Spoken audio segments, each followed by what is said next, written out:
entre nos deux équipes dans un cadre partenarial qui a permis la préparation, l'organisation et la tenue de cette session qui nous rassemble aujourd'hui pour réfléchir, débattre et échanger sur la base de nos expériences et nos pratiques au niveau des collectivités territoriales sur ce sujet de l'économie sociale et solidaire.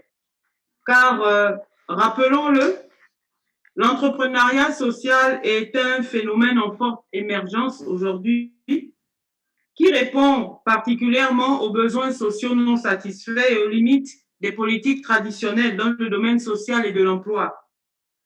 Il est né donc de la volonté de certaines associations volontaires à créer des emplois pour les personnes exclues du marché du travail traditionnel. Et il est donc né également des entrepreneurs individuels qui souhaitent diriger des entreprises dans une perspective sociale.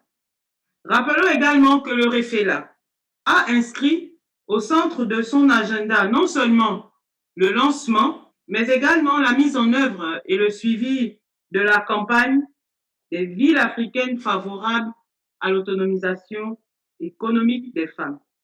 Et pour le REFELA, l'ESS constitue un levier pour l'autonomisation des femmes en Afrique, car les femmes maires élues locales d'Afrique de ce réseau sont convaincues que ce secteur est un pan non négligeable pour sortir les femmes de l'informel et de la précarité en leur octroyant un positionnement économique local à la hauteur de leur potentialité. Certes, nous sommes dans encore le contexte de lutte contre la pandémie du Covid et nous savons que cette pandémie a amplifié les inégalités locales partout dans le monde, y compris en Afrique. Et à cet effet, les autorités locales sont en première ligne pour relever les défis complexes, à la fois des défis pour contenir cette pandémie, mais les défis également pour protéger les communautés locales et relever les défis liés donc à la crise économique engendrée.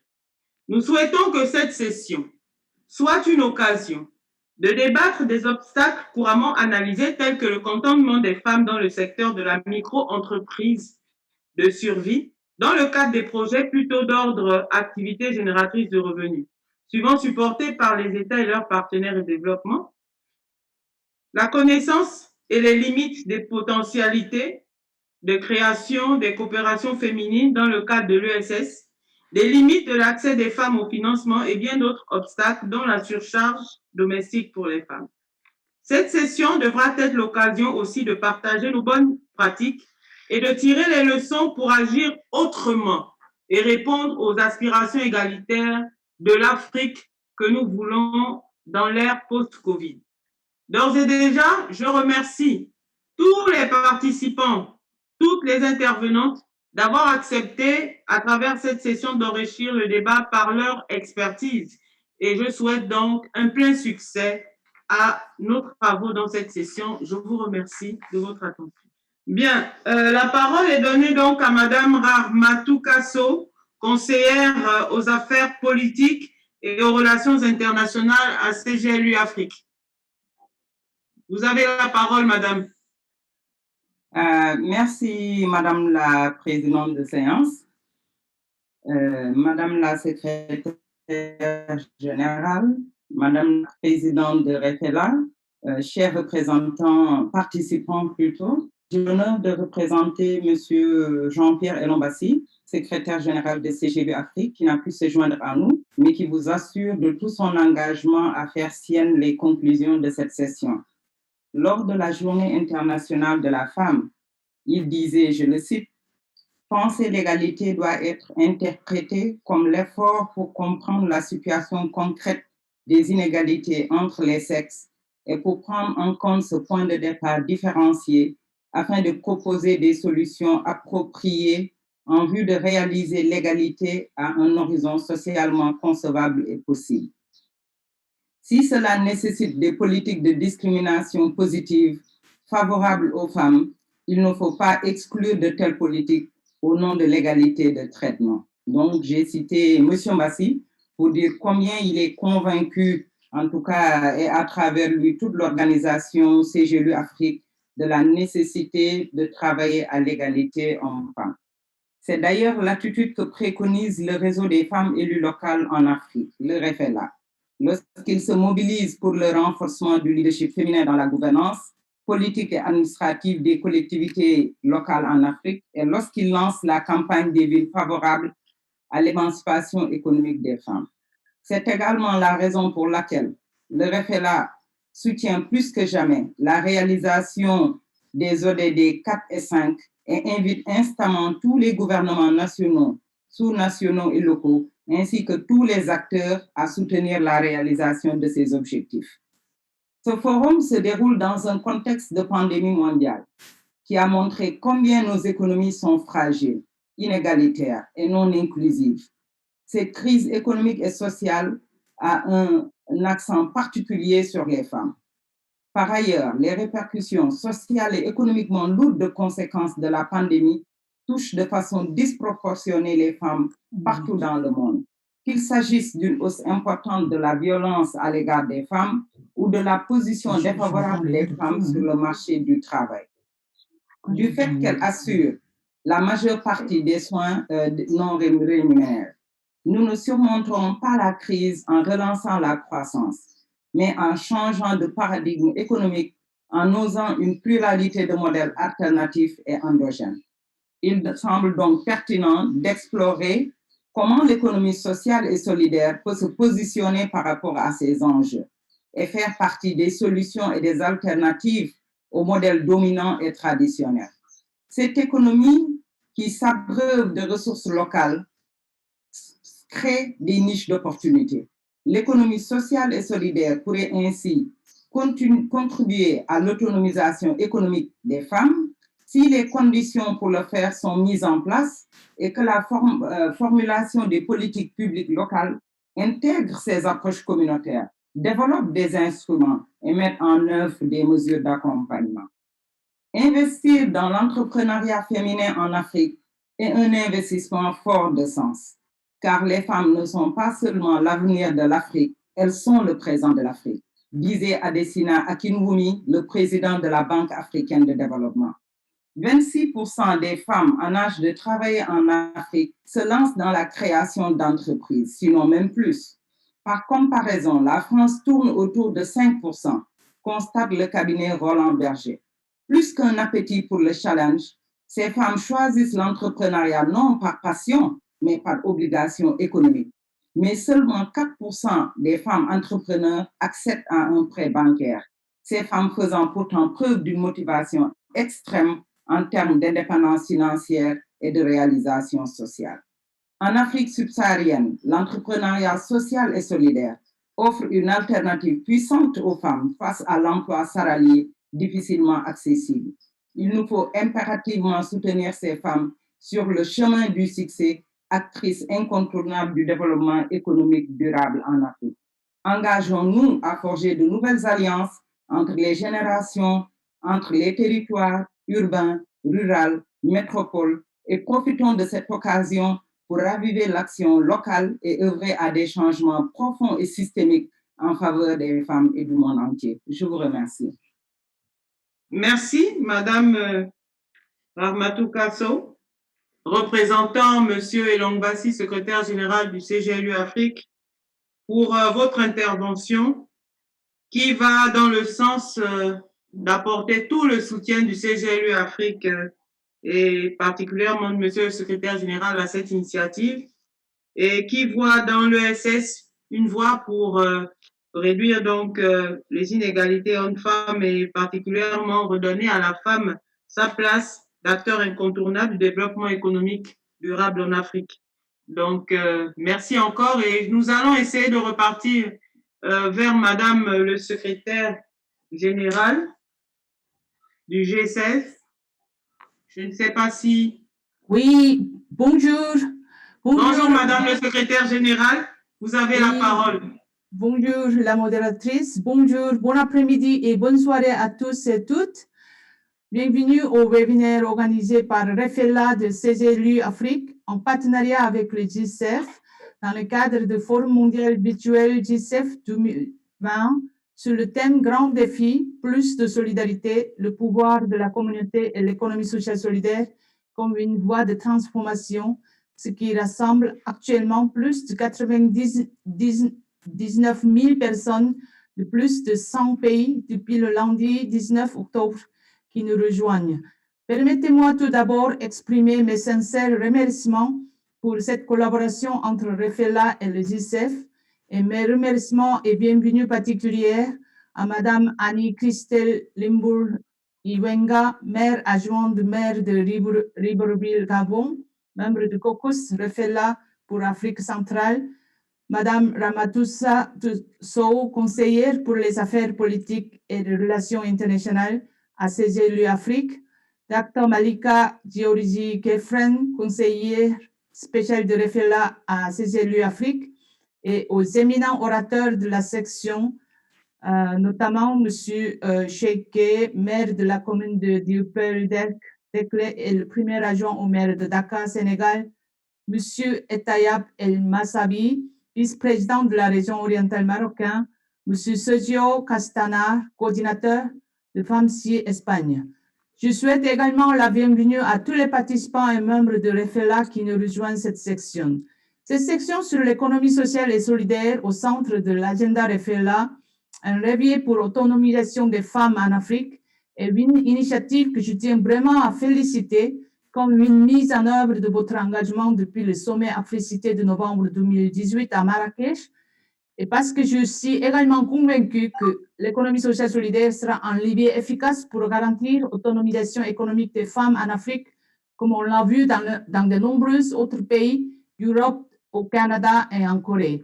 L'Afrique est aujourd'hui à une période optimiste de son histoire, mais elle est également à la croisée des chemins.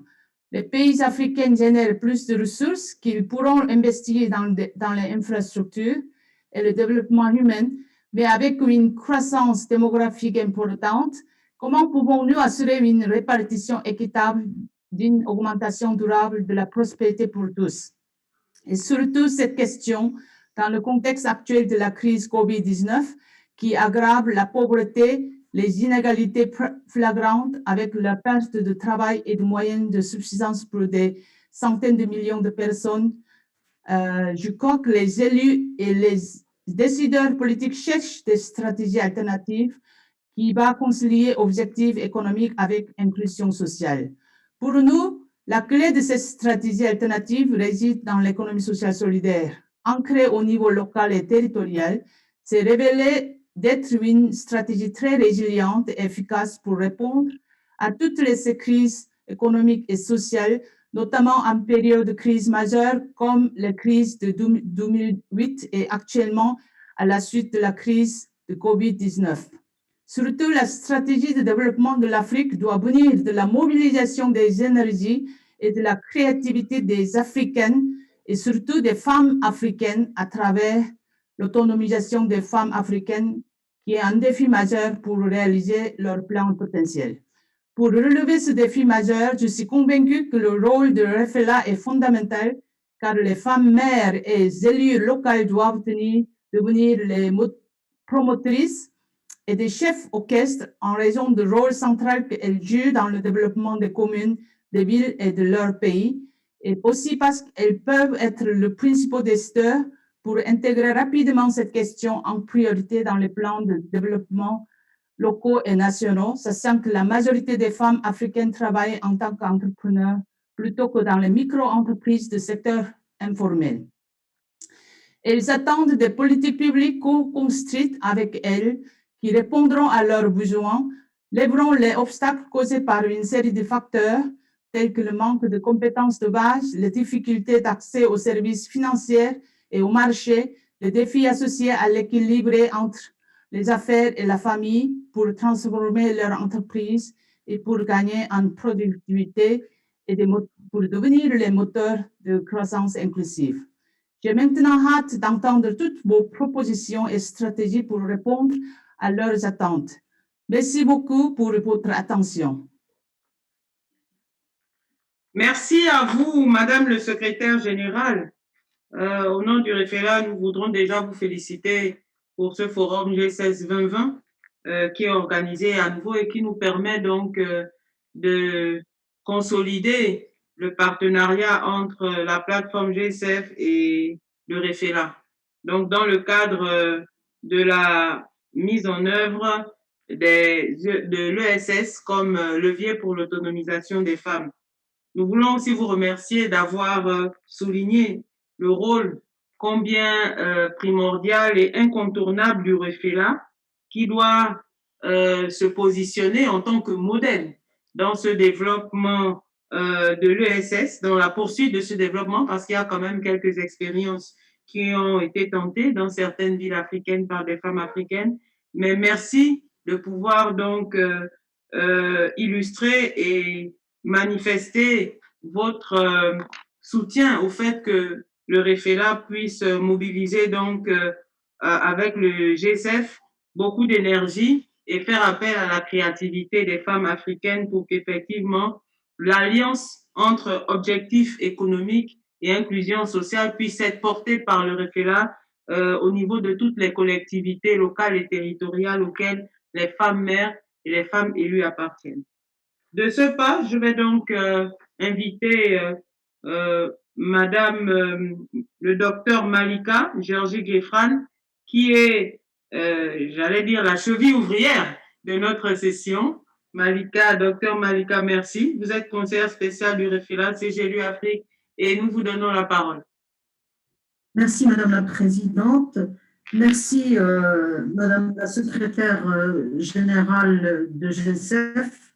Merci notre conseillère en politique internationale, Madame Ahmadouka. Merci d'être là. Merci pour vos mots d'introduction et pour ces cadrages fort pertinents. Ils sont étroitement liés à notre note conceptuelle et aux questions qu'on se pose. Et comme vous l'avez souhaité, nous souhaitons que notre session soit riche de non seulement d'analyse des problématiques et des obstacles que subissent les femmes et que nous connaissons tous, mais riche de propositions, de recommandations, de partage de bonnes pratiques.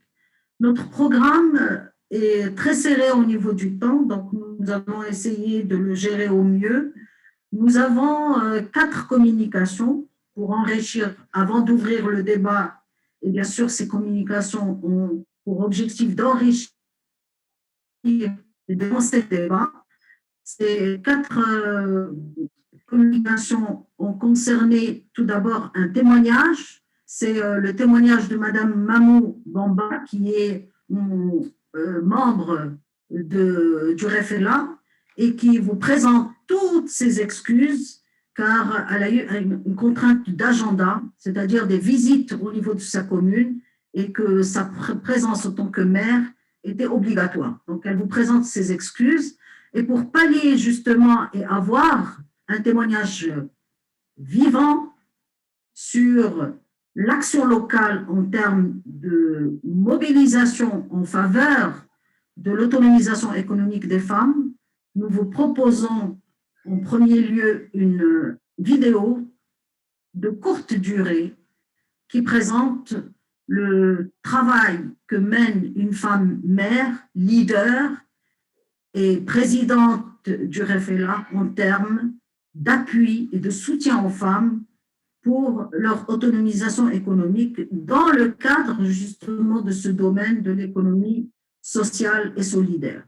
Nous allons suivre par 3 autres communications. Vous allez voir que les 3 autres communications sont portées par des hommes, mais nous avons été équilibrés. Hein, Joanne, j'ai insisté beaucoup là-dessus.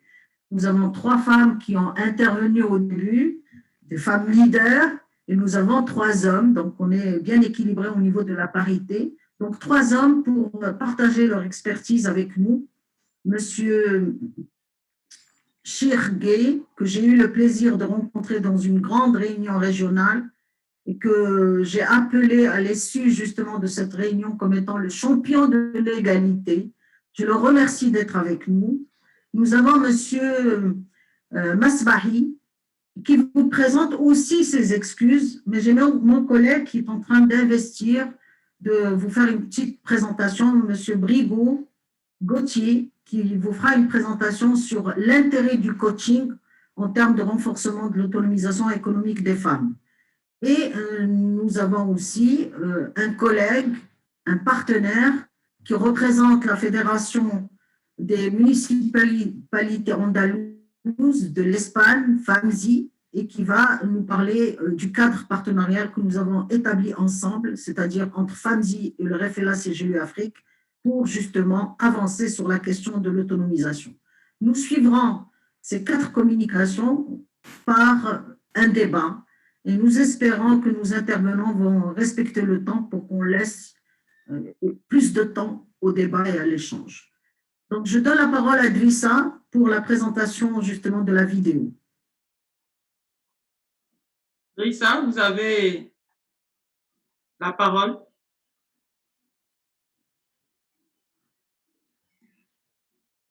Bonjour tout le monde.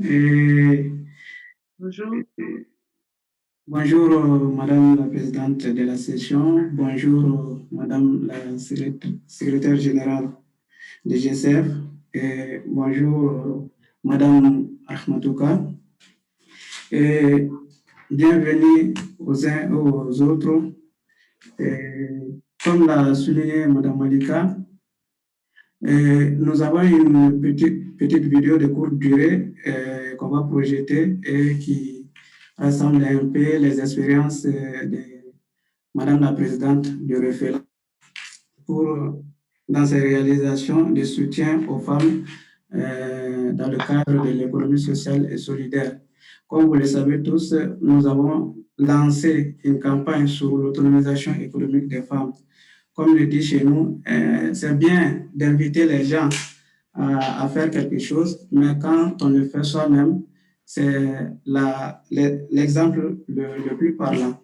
Donc, c'est dans ce cadre que nous avons jugé nécessaire de projeter cette vidéo et que j'espère bien va vous plaire. Et ce sont des réalisations de Madame la Présidente. Elle a même reçu des prix pour son engagement dans ce cadre. Et donc, je vais vous projeter tout de suite la vidéo.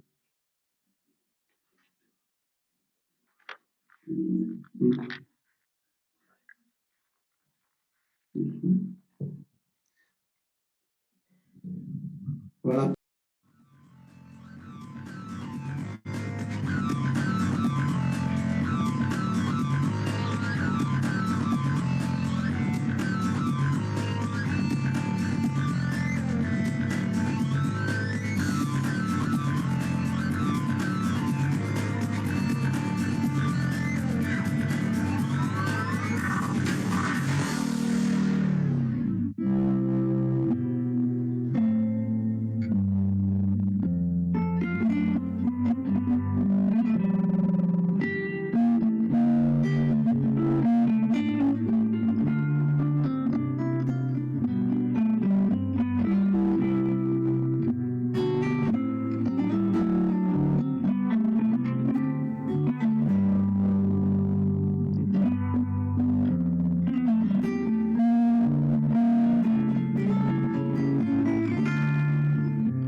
Voilà pour cette vidéo. Je voudrais juste vous présenter le contexte. Madame la Présidente a été invitée à un événement aux États-Unis et comme elle avait une contrainte de calendrier, cet événement portait justement sur l'autonomisation, l'empowerment des femmes au niveau économique.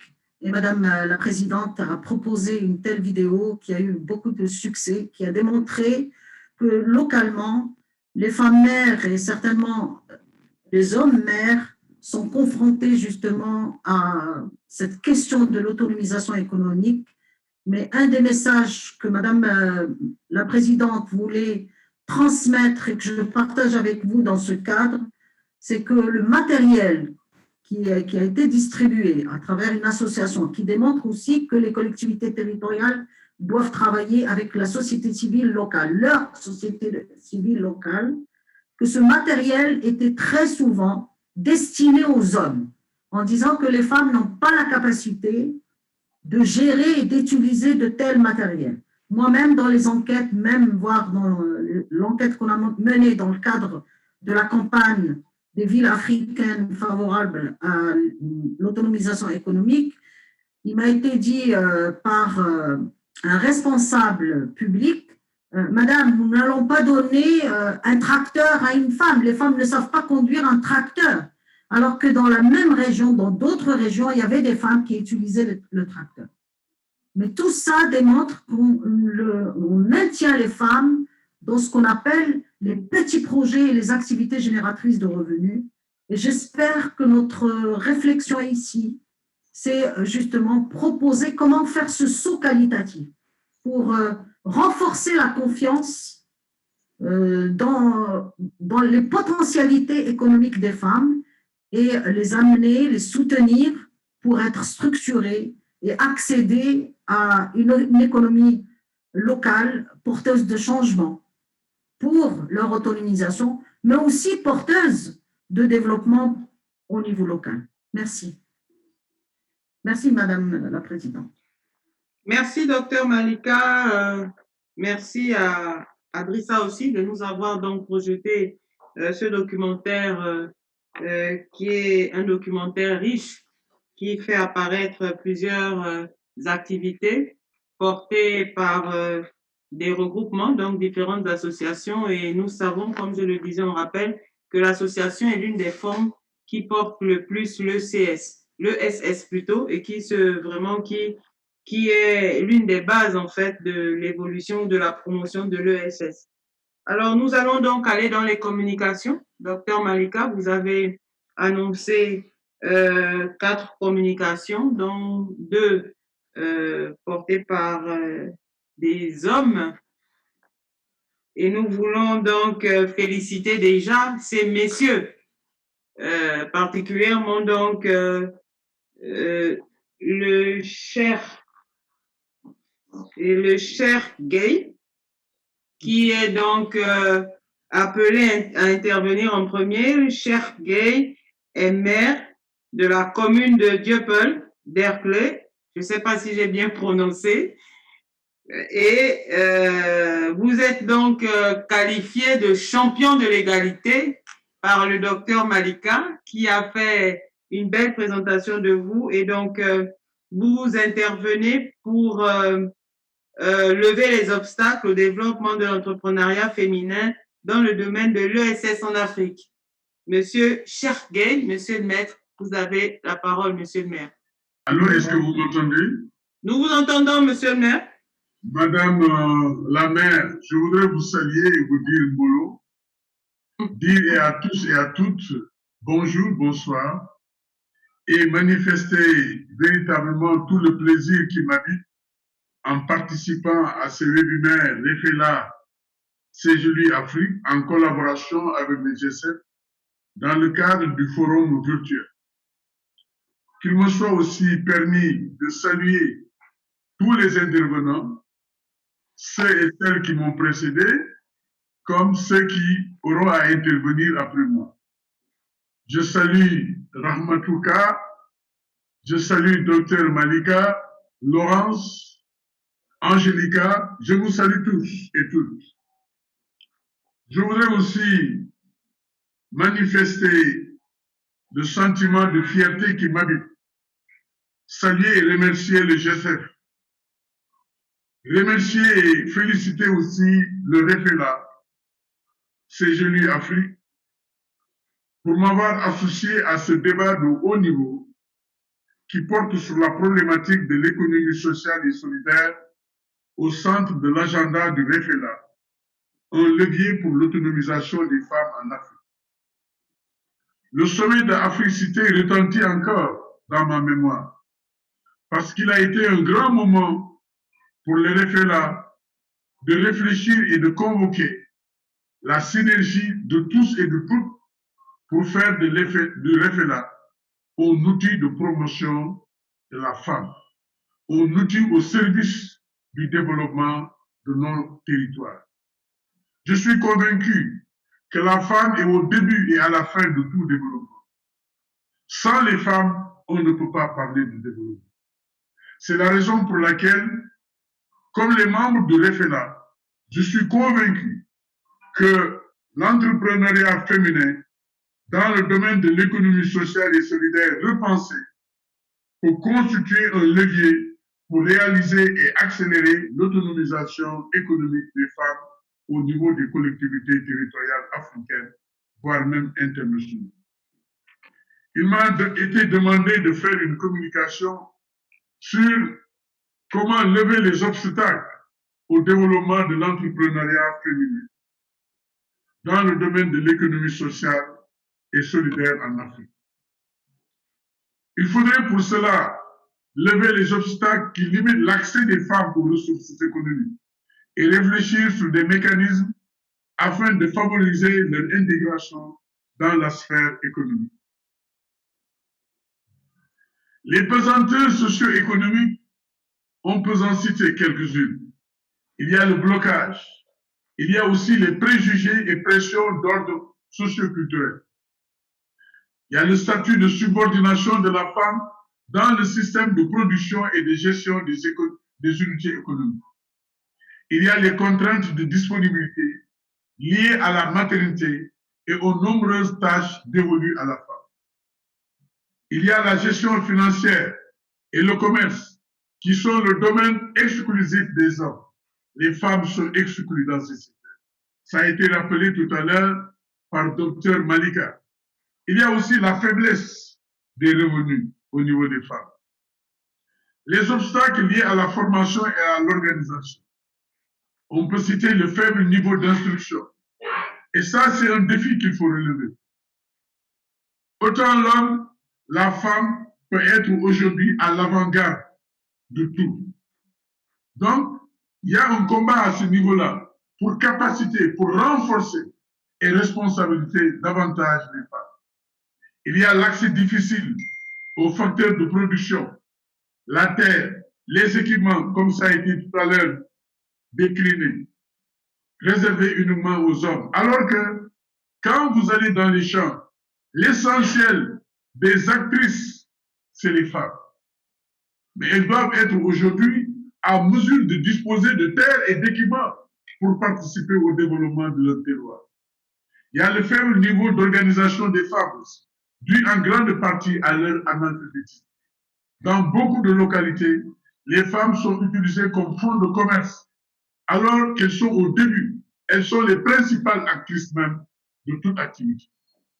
Il y a le manque de formation en gestion, l'insuffisance d'information, de sensibilisation, le manque d'organisation solide et fiable, la peur du risque aussi.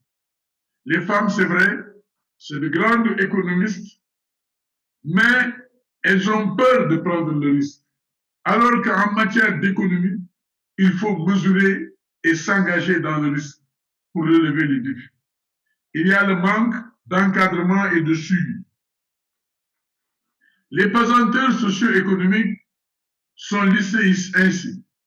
Le blocage, les préjugés et les pressions d'ordre socio-culturel, le statut de subordination de la femme dans le système de production et de gestion des unités économiques.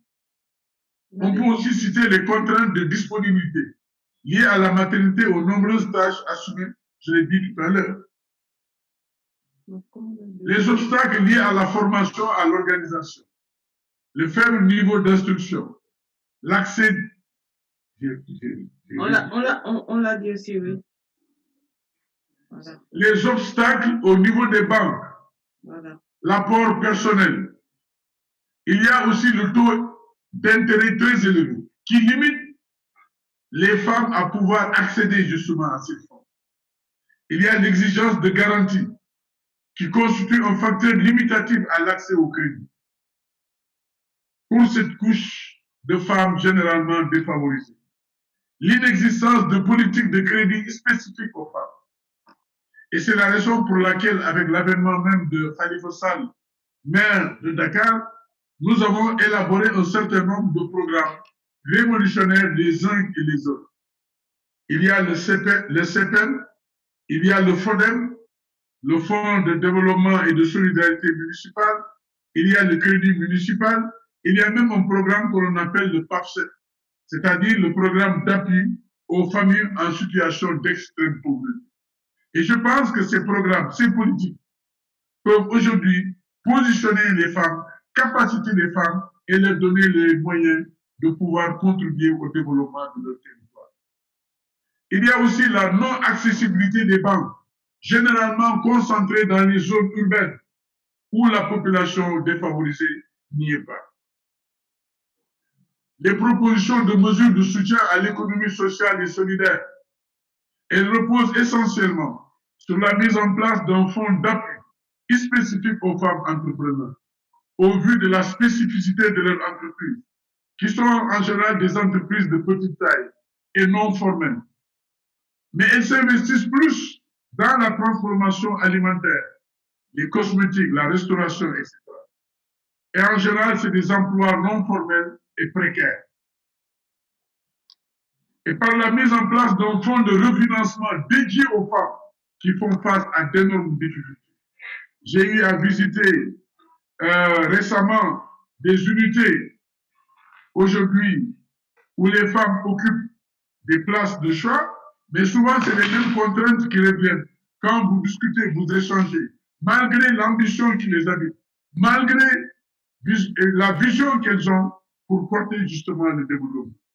Ces propositions qu'on vient d'énumérer peuvent venir de l'État, mais aussi des collectivités territoriales qui sont des démembrements de l'État.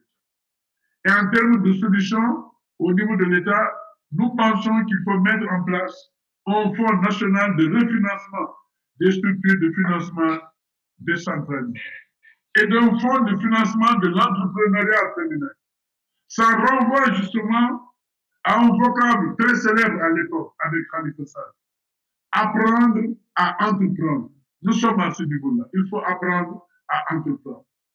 Les solutions maintenant au niveau des collectivités territoriales, c'est la mise en place d'une structure de financement des femmes. Exemple du FODEM, j'en ai parlé tout à l'heure. Le FODEM, qui est une plateforme, une initiative de la ville de Dakar, et qui vient en appui à des organisations de femmes.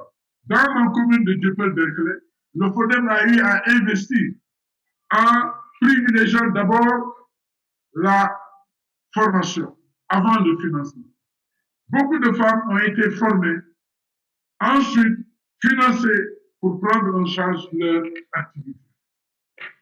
Et cette activité entre en mission pour financer des projets de femmes et des jeunes à travers le fonds d'appui aux structures financières décentralisées. J'en ai parlé tout à l'heure. En termes de recommandations, nous énumérons quelques aspects. L'exigence des formes de garantie plus adaptées. Il faut adapter ça et permettre aux femmes d'avoir justement ces garanties. Simplifier les procédures d'accès au crédit. Mettre en place un fonds de garantie pour faciliter l'accès des femmes aux ressources économiques. Mettre en place des lignes de crédit pour le financement des activités des femmes. Coordonner les appuis destinés aux femmes et évaluer des lignes de crédit alliées à ces dernières. Stimuler et développer davantage l'esprit d'entreprise des femmes par des programmes de sensibilisation, d'information et de communication. Mettre en place un programme d'alphabétisation. Développer la formation technique, mais aussi mettre en place un programme de sensibilisation pour lutter contre le gaspillage des femmes lors des cérémonies. En conclusion, je voudrais rappeler effectivement que je suis maire de la commune de Dieuppeul-Derklé, conseiller à la ville de Dakar, haut conseiller des collectivités territoriales, mais aussi délégué général du RACTES. Le RACTES, c'est le réseau des acteurs et des collectivités territoriales pour l'économie sociale et solidaire.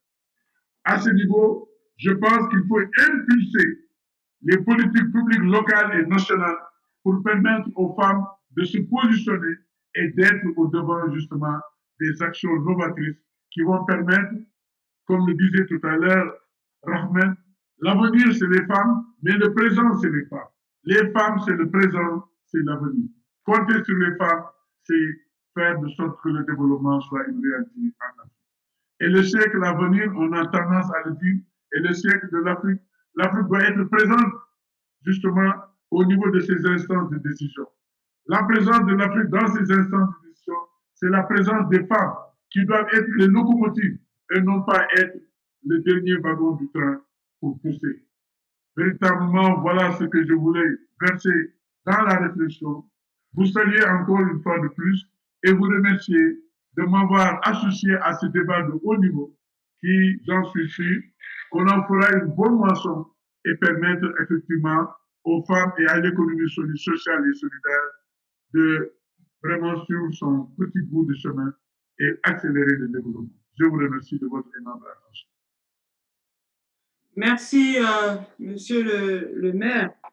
Et Ombolo, que vous m'avez adressé particulièrement, je voudrais répondre Assalamu alaikum wa rahmatullahi wa barakatuh, mais vous dire aussi, Jerry Jeff, merci pour cet exposé où nous retenons le docteur Malika va certainement se faire le plaisir de nous faire une petite synthèse, mais en guise de conclusion, puisque nous sommes à l'ère d'apprendre à entreprendre, selon donc un credo que vous avez bien voulu nous faire partager, partager et mise en œuvre avec Monsieur Khalifa Sall, à qui nous adressons donc toutes nos salutations aussi lors de cette session. Vous avez relevé que la femme est bien la locomotive et qu'elle ne saurait être le dernier wagon, donc être toujours en tête. Et vous avez esquissé donc une dizaine de recommandations, 9 recommandations particulièrement, que nous n'avons pas eu le temps de noter, mais qui s'inscrivent dans le droit fil des problèmes déjà soulevés tout à l'heure par le docteur Malika et qui suivent effectivement les recommandations, la quintessence des messages qui ont été délivrés jusque-là, à la fois par Madame le secrétaire général GCF et Madame Rahmatou Kasso qui représente le secrétaire général. Docteur Malika?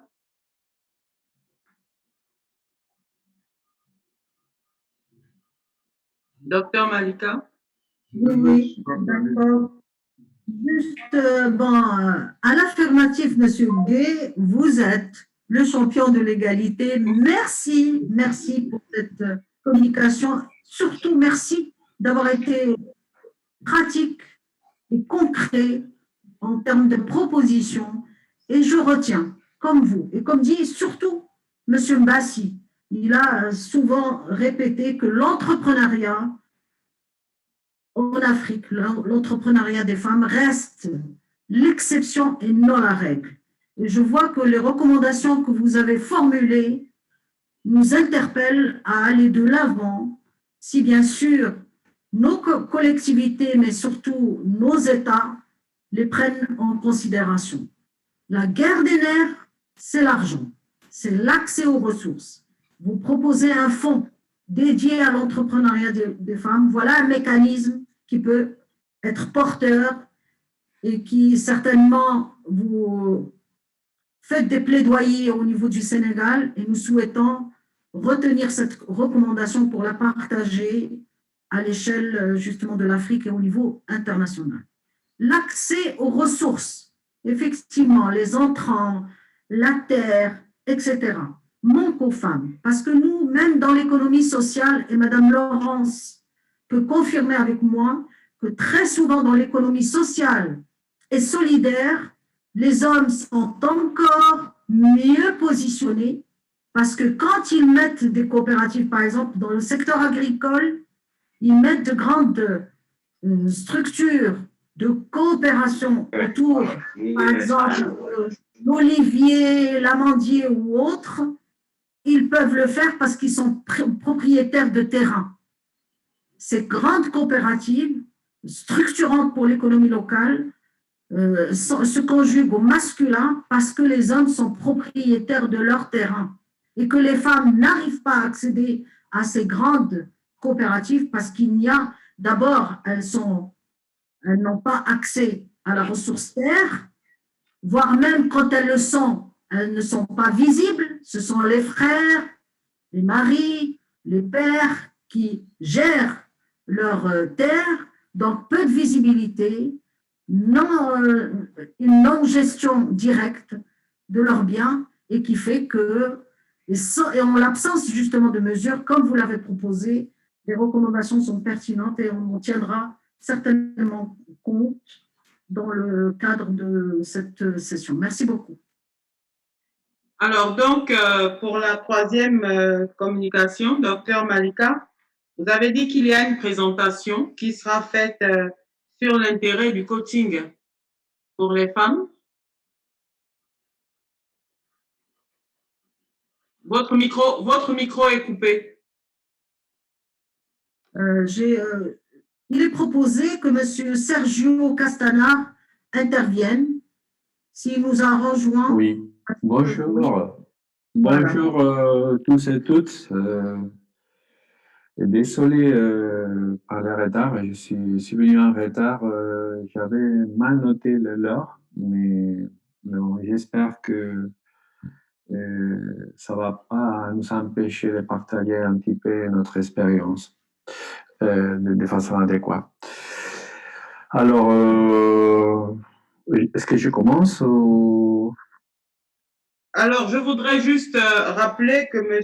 Sergio Castana est coordonnateur de la Fédération des municipalités andalouses, FAMSI en Espagne, et qu'il intervient donc sur la coopération Nord-Sud dans le domaine de la promotion de l'entrepreneuriat féminin. Donc, le cas ici présent, c'est le partenariat du REFELA, CGLU et du FAMSI Espagne. Est-ce qu'il s'agit bien de cela, n'est-ce pas? Oui, je vais essayer dans mon intervention d'approfondir ou d'expliquer les cadres de travail où nous faisons notre travail au Maroc, notamment, avec REFELA et avec des autres partenaires au niveau des collectivités territoriales. Tout d'abord, je voudrais remercier Madame Malika et CGLU Afrique et REFELA de cette invitation. Et je vais essayer d'une façon modeste, d'accord, d'expliquer notre travail au Maroc et la vision sur les sujets de notre entité. Et je suis le représentant, comme vous venez de dire, le représentant ou le coordinateur technique au Maroc du Fonds andalou des municipalités pour la solidarité internationale. C'était une association de collectivités territoriales de l'Andalousie qui a pour projet la coopération internationale. Ça fait presque 20 ans que nous sommes présents au Maroc dans le travail et dans le développement des projets avec les communes du nord du Maroc, notamment avec les régions de Tanger, Tétouan, Hoceima et l'Oriental. Pour nous, les sujets de genre et de l'autonomie économique des femmes, c'est un sujet vital où nous pensons, nous avons une parole à dire au Maroc. Pourquoi? D'abord parce que la proximité, d'accord? Il existe pas mal de liens de nos collectivités territoriales avec les collectivités territoriales du Maroc et aussi de notre société civile, notamment la société civile dans les domaines féministes, dans les domaines des coopératives de femmes et qui ont pas mal de relations avec les entités au Maroc. Alors, pour nous, c'est une demande de nos associés aussi à l'Andalousie de travailler sur ce domaine. Et après, au deuxième point, nous avons une expérience au niveau de notre associé dans tout ce qui est le travail avec la société civile, d'accord, dans ce domaine. On pourrait parler d'une vision institutionnelle de notre travail. Ça veut dire nos projets, nos actions vont essayer toujours, d'accord, de promouvoir de promouvoir des espaces de concertation, des espaces d'apprentissage, d'accord, entre l'entité publique, la commune, et la société civile, soit des coopératives, soit des femmes, soit des secteurs privés, pour encourager l'autonomie financière des femmes. D'accord? C'était toujours l'aspect public, public dans cette affaire où nous nous positionnons bien. D'accord? Et après, si vous voulez, on pourrait parler d'une vision des droits, défense des droits, d'accord, où nous luttons, d'accord, à l'Andalousie, mais aussi au Maroc. Ça veut dire qu'il faut que les femmes ont la capacité, ont tous les droits existants dans la loi, d'accord, parce que ici au Maroc, mais aussi à l'Andalousie, des fois les lois ils sont plus on n'a plus de droits, de ce que finalement nous accédons, d'accord, en tant que femmes. Alors, au niveau de nos interventions, il y a un petit peu dans la ligne dans cette vision publique, d'accord, nous avons travaillé par exemple avec une méthodologie de capacitation professionnelle, d'accord, ce qu'on appelle les chantiers écoles. On a même des chantiers écoles où les bénéficiaires étaient que des femmes. Pour des métiers qu'à l'époque, au moins, bon, et je pense aussi maintenant, c'était des métiers très masculins. Je peux dire par exemple le jardinage. On avait fait des chantiers écoles à Chefchaouen avec des femmes, d'accord, et aussi de la maçonnerie traditionnelle à Tétouan, des chantiers écoles où il y avait pas mal de femmes qui ont développé un métier et après ils ont pu accéder au marché du travail. Il faut dire qu'en Espagne, les chantiers écoles, d'accord, c'était un mécanisme des institutions pour promouvoir l'emploi dans certains métiers. Et c'était un mécanisme qui normalement est promu par les communes, par les communes et les conseils provinciaux. Autrement, et aussi dans cette rare institutionnelle du secteur public, on a essayé d'encourager la mise en place des 3 agences de développement économique local, à Chefchaouen, à Larache et à Tétouan. D'accord? Et la loi au Maroc, c'était pas. Il ne permet pas la création des agences. D'accord? On avait fait à l'époque la demande de faire un SDL, Société de développement local, mais on n'a pas obtenu une réponse.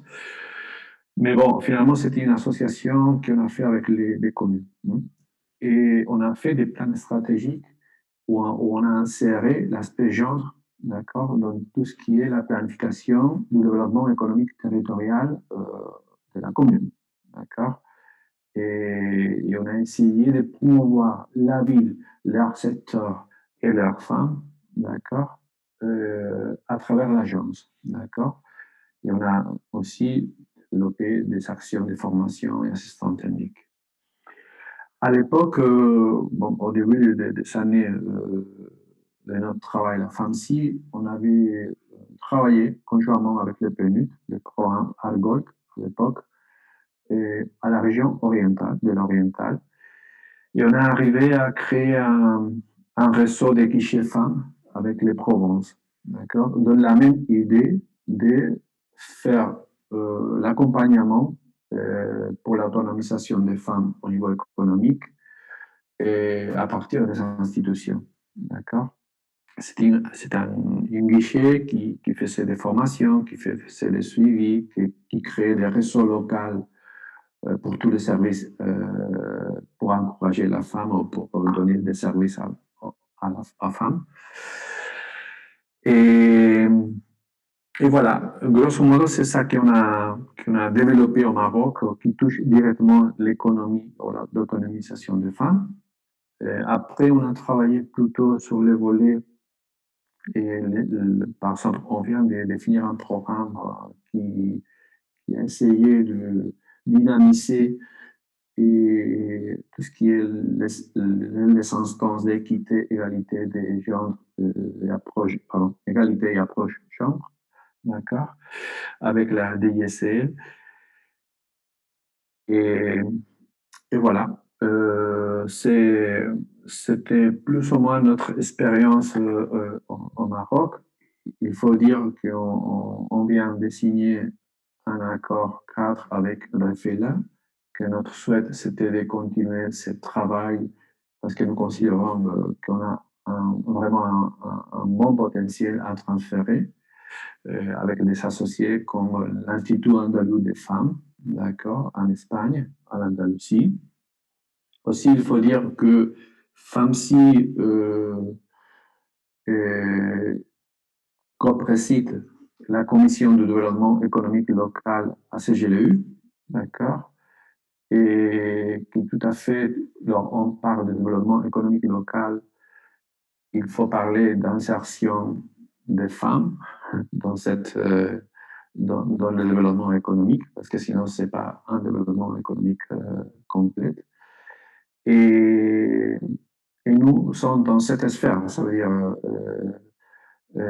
on représente des communes, on croit dans le développement économique local, on croit dans l'insertion des femmes, on croit à la participation des femmes à la vie économique, parce que sinon, c'est pas juste, c'est pas bien. Et finalement, je voudrais vous annoncer aussi, nous faisons partie maintenant de la commission des groupes de travail qui a créé le PNUD, d'accord, pour la guide, je vais le dire, attendez. Et voilà, la guide des récupérations économiques post-Covid, d'accord. Nous sommes des acteurs qui fait l'assistance, qui enrichit cette guide qui va sortir prochainement au niveau mondial, où la résilience et la participation des femmes dans l'économie, c'est un point principal de cette guide, d'accord. Alors, ça doit être dans les agendas de nous tous, et s'il ne l'était pas déjà. Et voilà, je ne vais pas m'élargir. Je voudrais, désolé par mon français, c'est un français espagnol lycée, d'accord, mais j'espère m'avoir fait comprendre. Merci beaucoup. Si vous avez des questions, voilà, bienvenue. Merci. Alors, merci, Monsieur Sergio Castana. Déjà, au nom du REFELA, je voudrais vous remercier d'avoir pu signer un partenariat officiel via le CGLU Afrique pour faire en sorte que, effectivement, nous puissions booster l'autonomisation des femmes. Donc, ce qui a été vraiment intéressant aussi à relever, c'est que vous avez fait part d'une vision institutionnelle qui a permis donc la mise en œuvre de ces actions. Et c'est vrai, cela rejoint effectivement l'encadrement institutionnel et juridique dont doivent également bénéficier toutes les structures qui sont censées mettre en œuvre ou s'engager dans la mise en œuvre de l'économie sociale et solidaire. Parce que nous savons qu'il y a des formes, des modèles tels que les associations ou les coopératives qui ne sont pas toujours, du point de vue juridique, soutenus ou reconnus au niveau donc des politiques publiques nationales. Et là, vous mettez un point donc sur effectivement quelque chose qui pourrait être considéré comme un obstacle dans la mise en œuvre de l'économie sociale et solidaire, si tant est que les groupes ou les formes de regroupement des femmes qui les constituent ne puissent pas bénéficier déjà au niveau de la loi d'une reconnaissance particulière. Vous avez parlé de la défense des droits des femmes et surtout de la méthodologie que vous avez employée à FAMSI, les chantiers écoles, qui sont j'allais dire, des incubateurs pour former. Et là, vous venez appuyer un peu le problème soulevé déjà par Monsieur le maire, qui avait parlé de la formation comme étant un obstacle justement à l'autonomisation et à l'épanouissement de la femme. Et là, vous formez donc dans ces chantiers écoles sur des métiers qui ont été déjà prototypés comme étant des métiers masculins.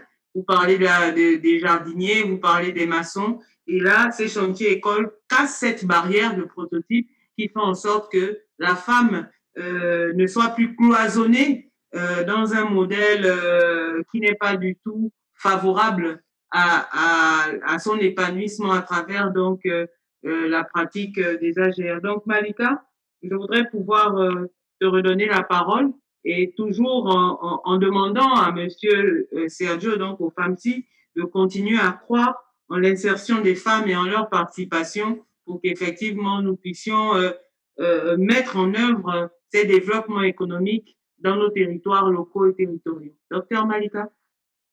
Merci, Madame la Présidente. Merci, Sergio. Merci d'avoir présenté le cadre justement de vos interventions au niveau du Maroc, au niveau du nord du Maroc. Et bien sûr, vous avez une expérience très riche et très pratique en termes d'autonomisation des femmes. Merci de porter justement la question des femmes au niveau local, puisque tout votre travail, vous représentez des municipalités andalouses, mais qui travaillent avec les municipalités de l'Afrique du Nord. Je sais aussi que vous travaillez dans d'autres pays de l'Afrique, comme la Mauritanie.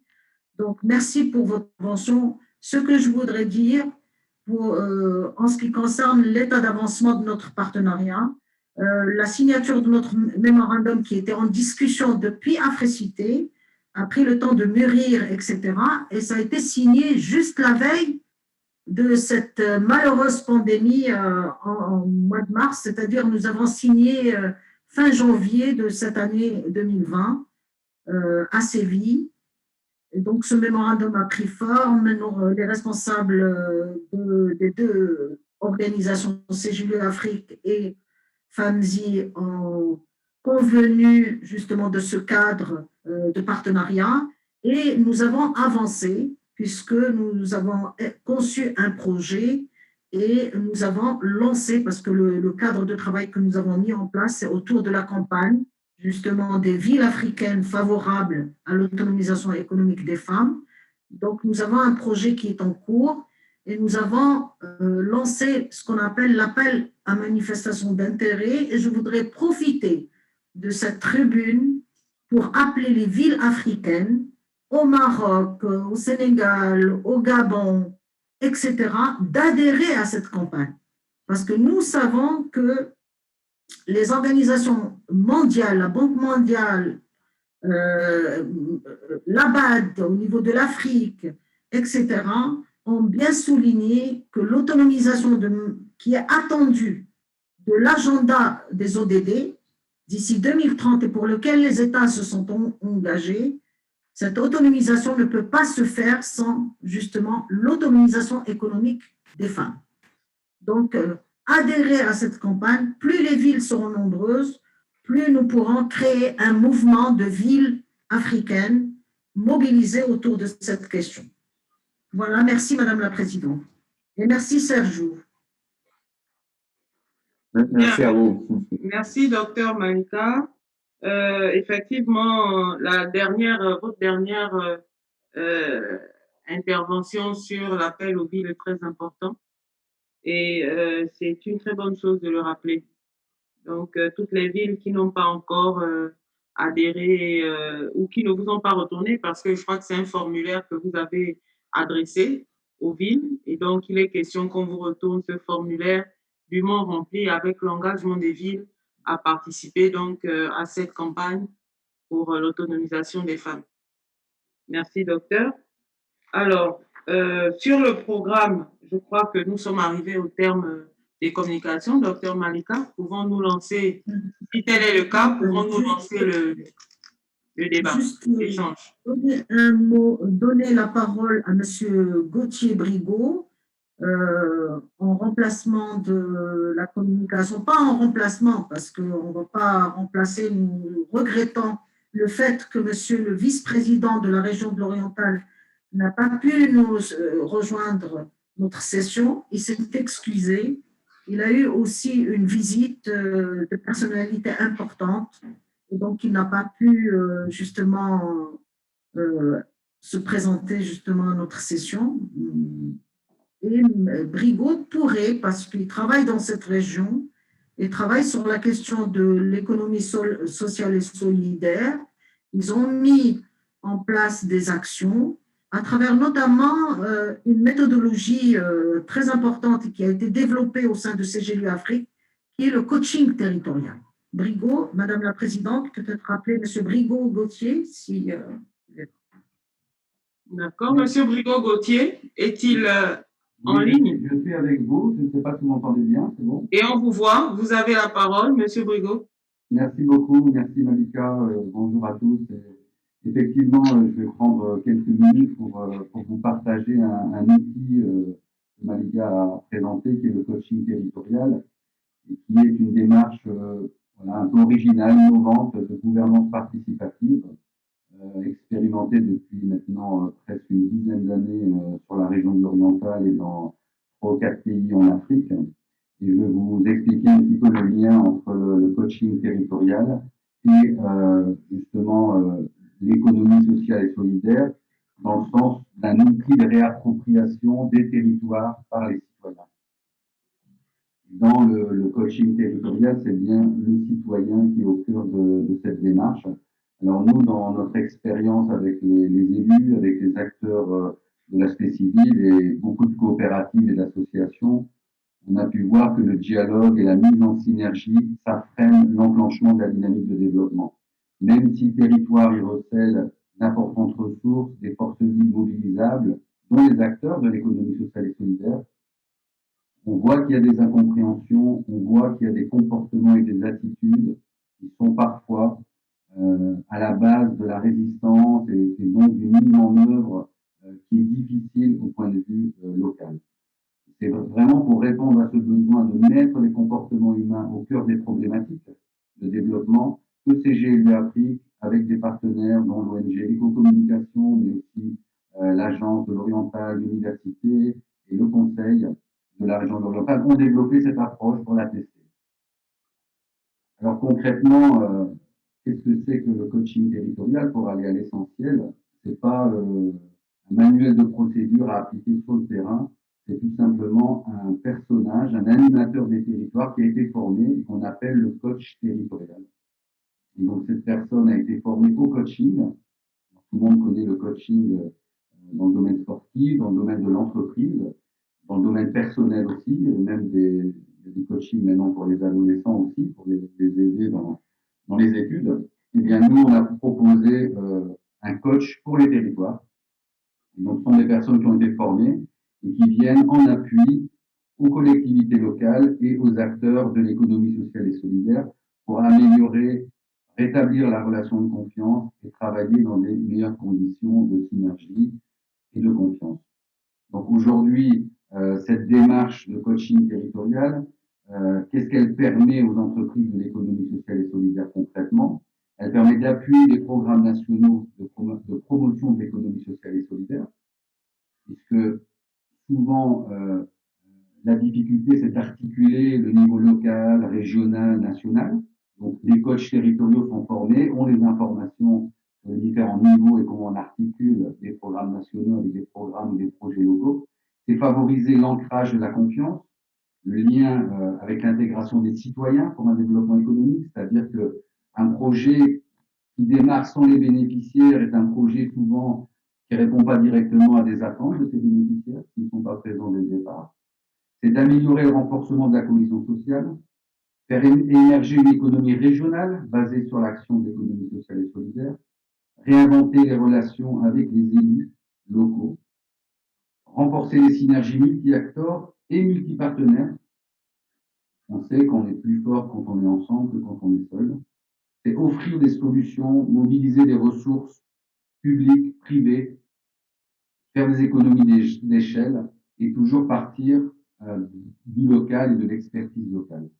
C'est réaliser des inventaires du potentiel local, de l'expertise locale, qui est souvent ignorée, qui est souvent oubliée. Donc, partir de l'expertise locale, ça vient dans la boîte à outils du coach territorial. Il va observer, mettre une paire de lunettes pour chercher tout le potentiel du territoire ou de la zone concernée par un projet ou par une initiative. Donc, voilà un petit peu ce travail du coach territorial que je voulais partager avec vous. Aujourd'hui, il y a à peu près 60 coachs territoriaux qui ont été formés depuis le démarrage de ce projet. Ils sont répartis dans une quinzaine de pays d'Afrique. Il y a des coachs à Dakar, notamment l'initiative a conduit la ville de Dakar à ouvrir un centre de coaching territorial dernièrement. Il y a des coachs territoriaux dans la région de Kaolack, si on reste sur le Sénégal, qui a aussi inauguré un centre de coaching territorial dans cette région pour appuyer l'économie sociale et solidaire. Je pense qu'à Kaolack, c'est dans la filière sel, par exemple, avec les coopératives, et de mettre en place des synergies et améliorer les conditions de travail et de revenus de ces coopératives.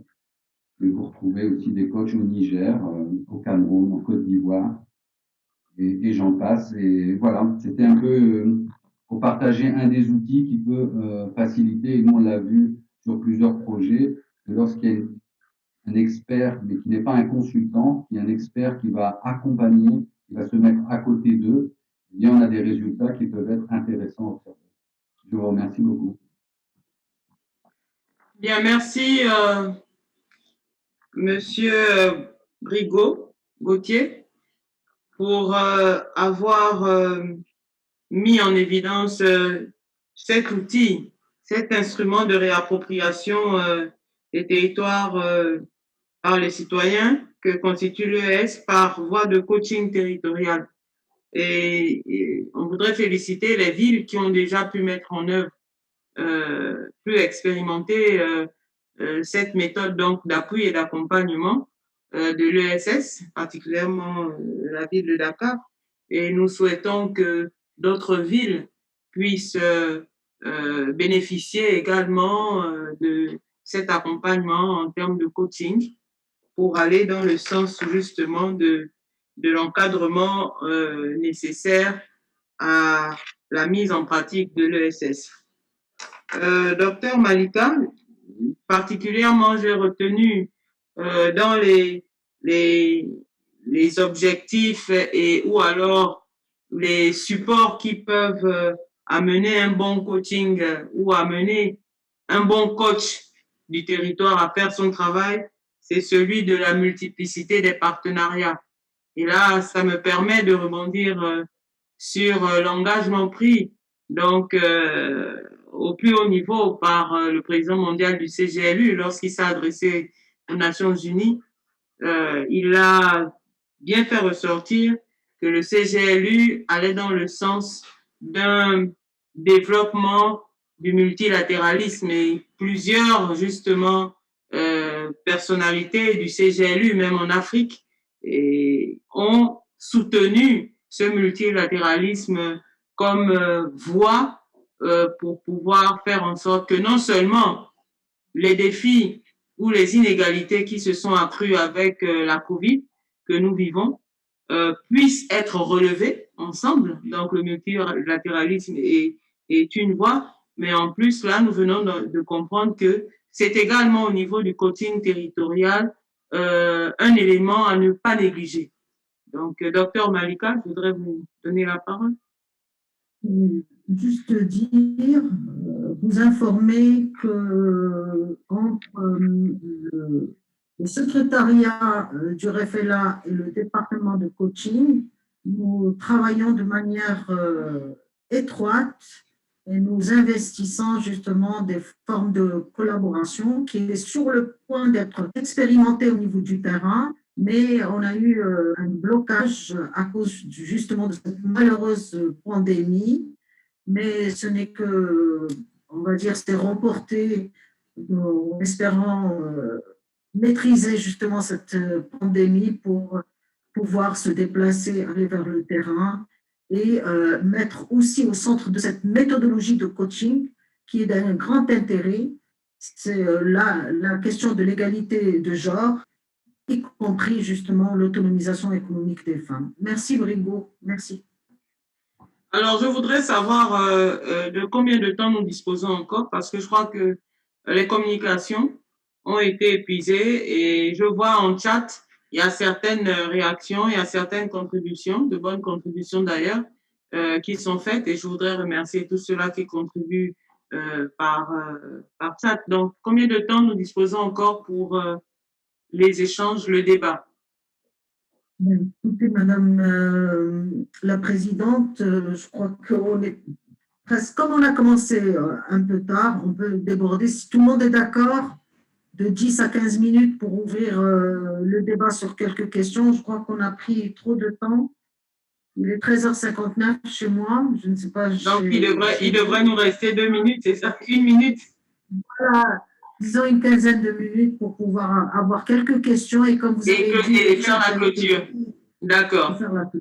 Donc, si tout le monde est d'accord, et s'il y en a qui veulent intervenir, nous avons encore 10 minutes de débat et 5 minutes pour la clôture.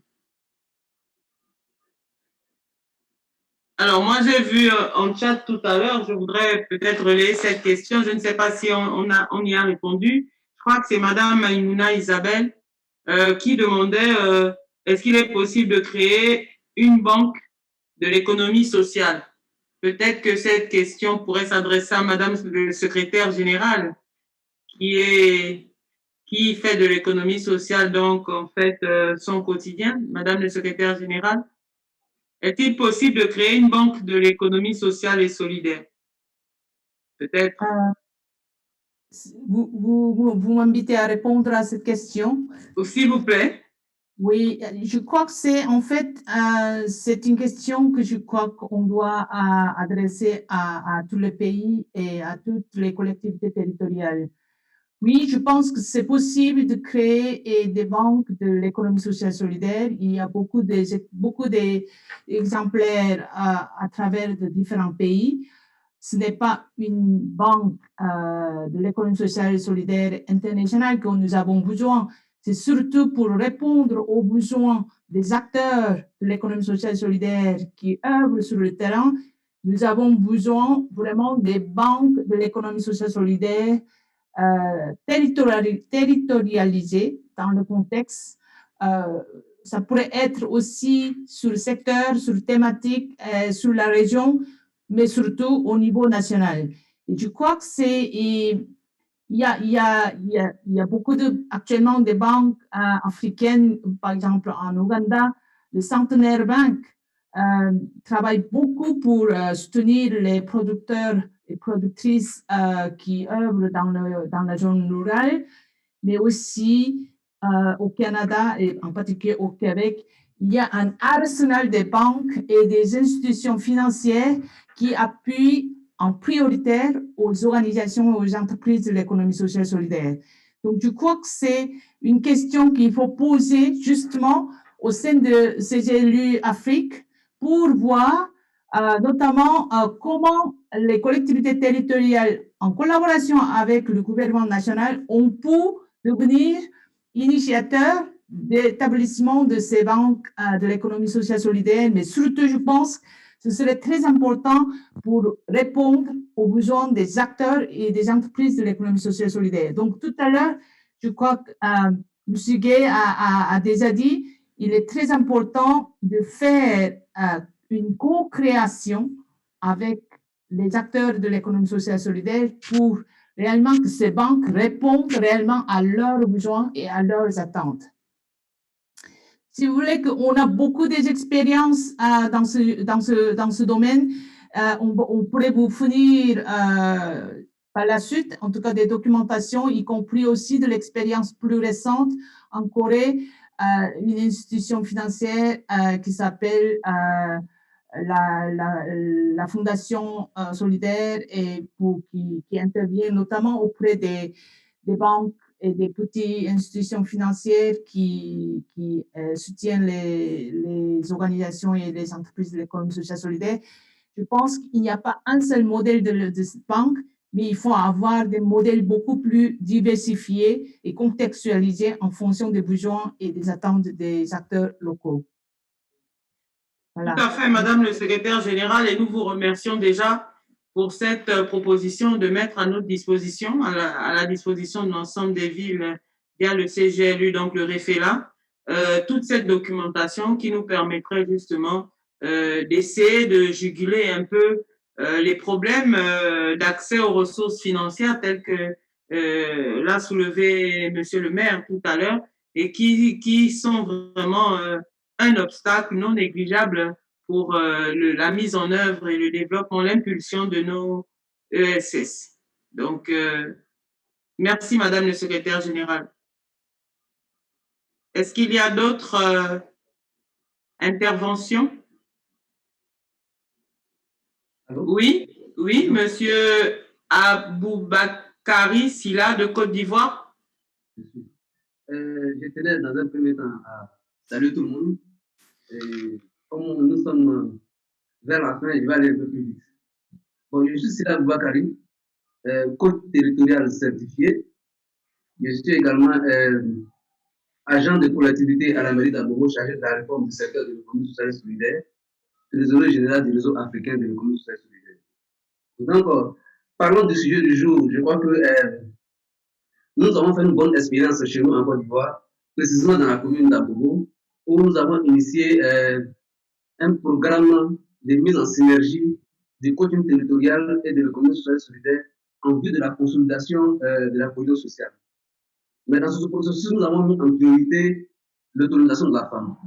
Et donc, ceci nous a permis d'identifier un certain nombre de besoins des femmes à travers une activité d'approche communautaire, d'approche participative, qui sont de permettre aux femmes de s'exprimer et de cerner leurs besoins prioritaires. Nous avons dû mener une enquête auprès de 5000 femmes. Ceci nous a permis d'élaborer 5000 AGR. Mais nous avons mis la priorité sur l'accompagnement de ces femmes à travers le coaching. Parce que nous avons estimé qu'il était important de travailler sur le mental, de travailler sur l'approche participative et de mettre en réseau ces femmes en vue de faciliter leur collaboration avec la collectivité qui s'est engagée à investir près de 1 milliard de CFA dans leur accompagnement. Et donc, je crois que le coaching territorial est un outil qui a facilité ce processus aujourd'hui, qui est en très bonne voie et qui est en train d'être expérimenté dans certaines communes du Côte d'Ivoire. Donc, pour ne pas être assez long, vous dire que l'autonomisation de la femme est une réalité en Côte d'Ivoire, non seulement au niveau de l'État de Côte d'Ivoire qui prend beaucoup d'initiatives, qui a accepté de mettre à disposition des femmes des fonds sur tout l'étendue du territoire national. Mais le hic à ce niveau également, c'était la question de l'accompagnement. D'où l'importance de mettre en exergue et d'ancrer au plan des territoires le coaching territorial. Parce que si les femmes ne sont pas coachées, si elles ne sont pas accompagnées de manière quotidienne et de manière régulière, non seulement au plan individuel, mais au plan collectif, ça va être très difficile. C'est pourquoi nous faisons le plaidoyer auprès des collectivités. Et je crois que toutes les collectivités qui acceptent de s'associer à nous, ceci leur permet non seulement de maîtriser leur territoire, de connaître les besoins des populations, de voir, d'observer l'évolution de la pauvreté et donc de prendre des dispositions utiles en vue de la maîtriser et donc d'éviter que la paupérisation des populations devienne assez grande. Vraiment, je pense que je ne vais pas être assez long, mais c'est une réalité aujourd'hui en Côte d'Ivoire et il faut comprendre que l'économie sociale et le coaching territorial sont devenus de très bons voisins dans certains territoires de Côte d'Ivoire. M. Brigot a suivi récemment une conférence que nous avons tenue en Côte d'Ivoire à la mairie d'Aboukou, où des maires sont venus assister et donc ont apporté leur contribution en vue de comprendre et donc de faire la promotion de ces outils dans le territoire ivoirien. Merci, monsieur le coach territorial. Peut-être, docteur Malika, après cet échange, ce partage sur une bonne pratique de la mairie d'Abobo, je voudrais donner la parole. Il y a une dame, Madame Aminata Diop, je pense, qui a demandé la parole en chatting et je crois que ça sera peut-être la dernière intervenante avant la conclusion. Oui, Madame la Présidente, tout à fait. Vous avez raison. Vous avez la parole, Madame Aminata Diop. Merci, je vous remercie, Madame la modératrice, Madame Christelle. Je voudrais saluer la présence de l'ensemble des participants, saluer la présence de la directrice adjointe, Madame Rahmatouka, et féliciter l'ensemble des intervenants pour la qualité des présentations. Monsieur Chergué, bonjour à vous, Monsieur le maire. Et sur la question de Madame Maïmouna Isabelle Dien, je pense que Monsieur le maire a proposé une batterie de recommandations. Et sur cette batterie figure en bonne place la création d'un fonds de financement spécifiquement dédié aux femmes, au financement des projets des femmes. Moi, je voudrais aller plus loin pour parler de la perspective qui s'offre aux collectivités territoriales à travers la loi d'orientation qui est en train d'être élaborée au niveau du Sénégal. Et cette loi propose la création d'un fonds de dotation spécifiquement dédié aux acteurs de l'économie sociale et solidaire. Et je pense que les collectivités locales qui sont impliquées et qui sont au premier chef, qui sont en contact avec la base, avec les acteurs de l'économie sociale et solidaire, gagneraient à mettre en place des stratégies sociales d'inclusion pour le financement de ces acteurs. Et j'irai même plus loin également pour dire qu'il nous faut une banque dédiée au financement donc, de ce modèle économique assez important. Il n'en existe pas, il n'y a que des fonds qui appuient les initiatives privées, les initiatives des acteurs, mais il n'y a pas encore de banque spécialement dédiée aux activités, au financement des acteurs de l'économie sociale et solidaire. Donc, il nous faut être audacieux et aller vers la création de cette banque. Moi, c'est la proposition que j'avais à faire. Et remercier encore une fois le GSF de nous avoir associés à ce processus. La ville de Dakar est membre de la GSF, du GSF, excusez-moi. Elle vient d'adhérer et toutes les initiatives qui ont été mises en place ont été faites en parfaite synergie, en tout cas avec le GSF, à travers Laurence, à travers Benjamin, que nous remercions au passage, mais également à travers le réseau des acteurs et des collectivités territoriales. Merci encore une fois. Bien, merci, docteur Malika. Je pense que nous sommes arrivés au terme de notre rencontre. Et donc, nous voulions, avant de nous séparer, remercier Madame le secrétaire général du GSF d'avoir particulièrement assisté à cette question. Oui, Malika? Est-ce que Madame la secrétaire générale voudrait dire un mot de clôture? Oui. Si elle souhaite. Avant qu'on ne lève la... Oui, tout à fait.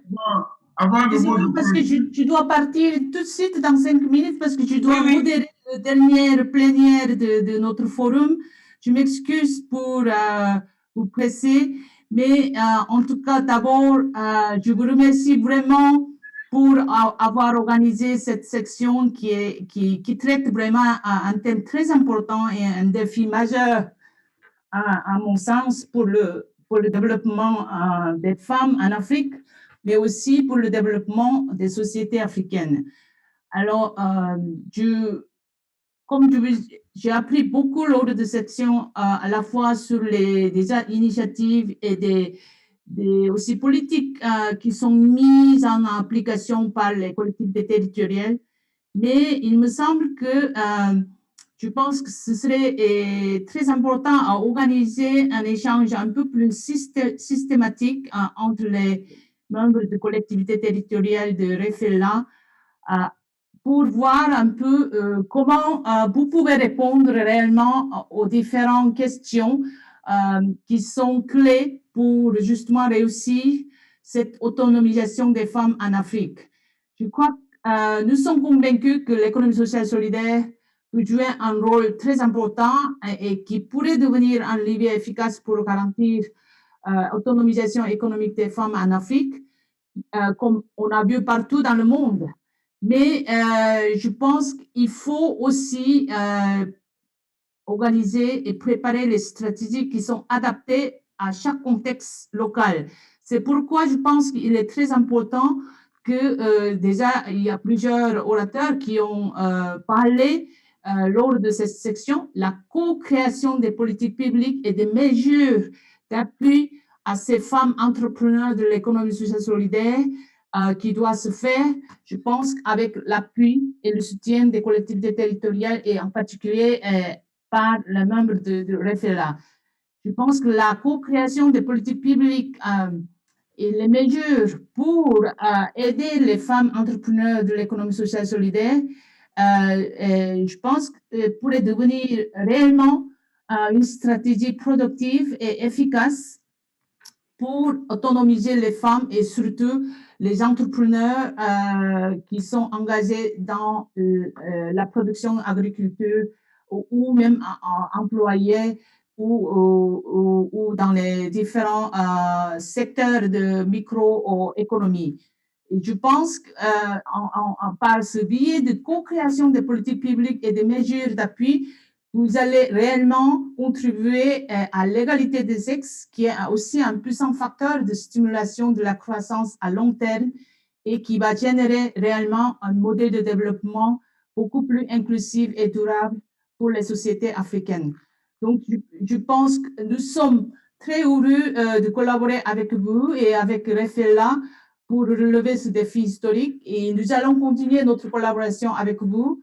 Et permettez-moi d'exprimer mes sincères remerciements pour cette collaboration dans le cadre du forum, mais aussi mes remerciements particuliers à tous les intervenants et aux participants, et particulièrement à l'organisatrice de cette section et à tous les participants. Encore merci beaucoup et à bientôt. Et vous allez m'excuser parce que je dois vous quitter juste pour me rejoindre au plénière 5. Merci beaucoup. Merci. Merci, Madame le secrétaire général. Merci, la présidente. Alors, merci, Madame le secrétaire général. Alors, nous sommes arrivés à 15 minutes. Docteur Malika, est-ce que vous permettez quand même qu'on puisse écouter, mais vraiment de manière très rapide, Monsieur le maire, qui est le champion donc de l'égalité? Je voudrais tout simplement m'associer aux félicitations et remerciements pour cette belle session. Et je pense qu'avec cette session, on a fait une bonne moisson. Je voudrais, à la suite de l'intervention de Mme Aminata Diop, dire que la maire de Dakar, pour ne pas la nommer, Soa Wardini, militante fervente de l'économie sociale et solidaire, a instruit ses collaborateurs comme ses services à réfléchir sur la faisabilité d'une banque dédiée à l'économie sociale et solidaire. Donc, c'est dire que c'est une question qui est aujourd'hui en réflexion profonde au niveau de la ville de Dakar. En tout cas, merci, bravo à tous et bonne continuation. Merci, Monsieur le maire. Donc, Madame Rahmatou Kasso, peut-être au nom du LG, dire quelque chose? Merci, Madame le maire. En tout cas, nous remercions la secrétaire générale de GSF, Monsieur le maire Cheikh Gueye, Madame la directrice FODEM, l'ensemble des intervenants, Malika qui nous a coordonné en tout cas cette belle session et l'ensemble des échanges que nous avons eus ce matin montrent encore une fois que le thème de l'autonomisation des femmes, c'est un thème porteur, c'est un thème innovant, c'est un thème qui nous met vers un changement de paradigme par rapport au développement économique de l'Afrique. Je reviens tout juste sur 3 points très rapidement, en tout cas de ce que nous retenons de ces échanges et qui, à mon avis, certainement trouveront au niveau du REFELA un cadre de réflexion. C'est d'abord la co-création des politiques publiques concernant cette question de l'autonomisation des femmes et de l'économie sociale et solidaire. Je pense que le REFELA doit effectivement impulser, encourager cette définition des politiques publiques au niveau local, au niveau des territoires, parce que comme on l'a dit durant toute cette session, il faut une alliance entre les communautés, entre les organisations qui travaillent autour de ces thématiques et les collectivités territoriales. Donc, je pense que ça, c'est un point de réflexion. Le deuxième point qui est important, que Mme Diop a souligné, Mme Sam, c'est le cadre juridique. Je pense qu'il y a un cadre qui doit être favorable. Au Sénégal, aujourd'hui, avec cette loi d'orientation, on va vers ce cadre juridique favorable. Et je pense que beaucoup de pays africains, sinon certains pays africains, sont dans la définition aussi de ce cadre. Le troisième point, c'est l'encadrement. Je pense qu'on en a parlé. L'encadrement, à mon avis, est intéressant. Gauthier en a parlé, Famsi en a parlé. Mais l'encadrement, pour moi, c'est d'abord les finances solidaires. Et dans les finances solidaires, on a cette question de la banque solidaire qui est posée aujourd'hui. Mais je pense qu'il ne faudrait pas qu'on s'enferme dans un carcan, parce qu'on sait que l'économie sociale et solidaire ou les organisations de l'économie sociale et solidaire ont des caractéristiques différentes des organismes classiques d'entrepreneuriat. Donc, les différentes expériences, comme l'a dit Madame la secrétaire générale, doivent être localisées selon nos réalités pour arriver à une structuration d'accompagnement.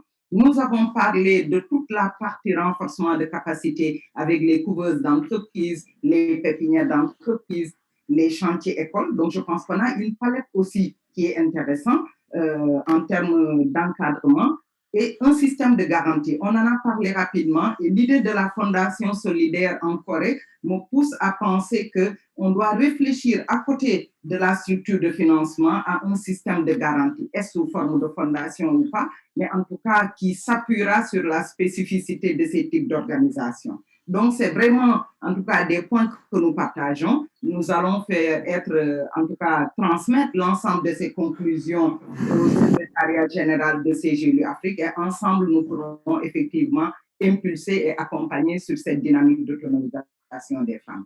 Merci. Merci, Madame Rahmatou Kasso.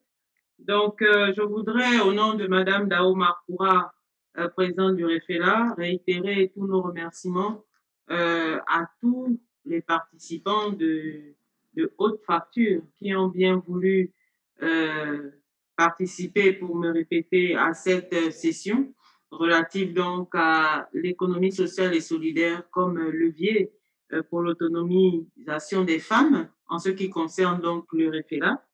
Et je voudrais simplement dire qu'effectivement, toutes les contributions vont dans le sens justement de mieux approfondir donc les interactions entre l'économie sociale qui a autour d'elle les participations donc des citoyens et notamment des femmes, puisque nous parlons de l'autonomisation des femmes, qui concerne l'investissement volontaire, cet investissement aussi bien humain que matériel et financier, cette autonomie donc portée elle-même par les femmes, cette solidarité et aussi donc cette dimension collective portée donc par l'ES qui doit être une dimension partagée à plusieurs niveaux et qui doit tenir compte donc un peu des contraintes, je veux dire, particulières à toutes ces entités, donc à tous ces territoires, toutes ces collectivités territoriales.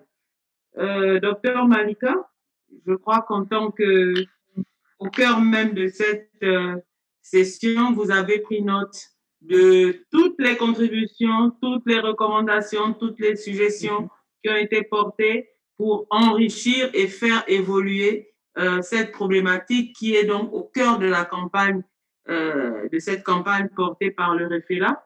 Nous allons donc devoir vous demander de nous donner par la suite cette synthèse que vous aurez faite pour que chaque ville ici présente, même ceux qui n'ont pas pu nous rejoindre, puisse être imprégné vraiment de la quintessence de tout ce qui s'est dit ici et qui puisse donc par la suite agir donc dans le sens de pouvoir aller mettre en œuvre cette économie sociale et solidaire donc à chaque territoire local. Je voudrais donc à nouveau vous remercier et vous souhaiter donc un bon retour chez vous. Je sais que la plupart des villes ont des couvre-feux, donc nous tous, nous sommes tenus de vite repartir chez nous. Je clôt donc cette session au nom de Madame Dao Markoura et que Dieu nous bénisse. Assalamu alaikum wa rahmatullahi wa barakatuh. bon retour chez vous et bonne fin de Juma pour les musulmans.